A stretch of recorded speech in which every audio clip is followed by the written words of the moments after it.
ବାପାଙ୍କୁ ପଠେଇଦେବା ଏଇ ସମୟରେ ଆଜ୍ଞା ଅପୂର୍ବ ସୁନ୍ଦର ପୁଅଟି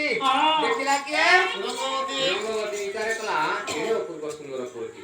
ଯେ ଯାହା ହେଲେ ମୋର ସେଥିରେ କଣ ଯାଇକି ଆସେ ମତେ 5 ଲକ୍ଷ ଟଙ୍କା ଦରକାର ନାଇଁ କି ଆଜ୍ଞା ଏ ଘଟଣା ହେଲା କଣ ଯେତେବେଳେ ଆଜି ଏଇ କଥାକୁ ଲକ୍ଷ୍ୟ କରି ଆଜି ପ୍ରଥମରେ ମିଳାମିଶା ଦରକାର ଆଜ୍ଞା ଗୋଟିଏ ଝିଅର ବଳ ଏବଂ ଗୋଟିଏ ପୁଅର ବଳ ବୁଦ୍ଧି ବିବେକ ଜ୍ଞାନ ଅନେକ କଥାରେ ବଳି ଯାଇପାରେ କିନ୍ତୁ ବଳ ସହିତ ତାତ୍ପର୍ଯ୍ୟ ତ ନିହାତି ଅଛି ନା ବଳାତ୍କାର ଗୋଟେ ଝିଅ କଣ ଗୋଟେ ପୁଅକୁ ବଳରେ ଆଜ୍ଞା ତେଣୁ ତାର କୌଶଳତା ଦରକାର ହୁଏ ନାଇଁ କି ତେଣୁ ଆଜ୍ଞା ରଙ୍ଗବତୀ କଣ କହିଲା ଏଣେ ଗୋଟେ ଗେଲେଇକି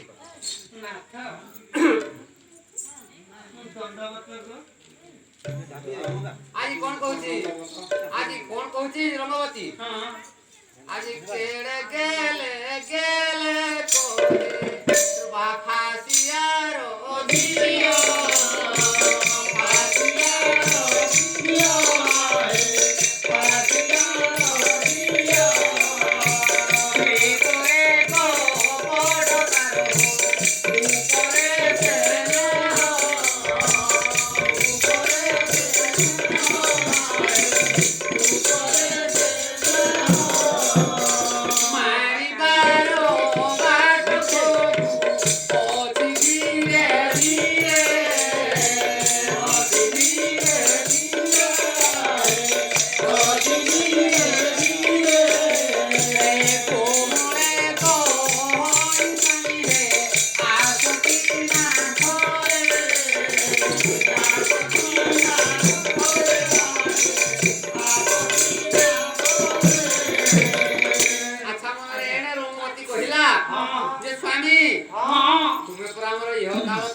ଦେବତା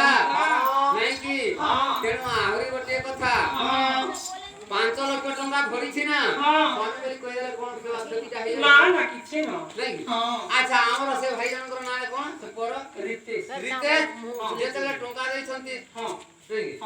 ଟଙ୍କା ତ ହେଲା ମୁଖ୍ୟ ଜିନିଷ ନା ରଙ୍ଗବତୀକୁ ଯେମିତି ଟଙ୍କାର ମୋହିତ କରିଛି ତୁମକୁ କରିଥାଇପାରେ ଆଚ୍ଛା ଆମର ରିତେଶ ବାବୁ ସେ କିଛି ଟଙ୍କା ପ୍ରଦାନ କରିଛନ୍ତି ସେମାନେ ନାରାୟଣଙ୍କ ଦରବାରରେ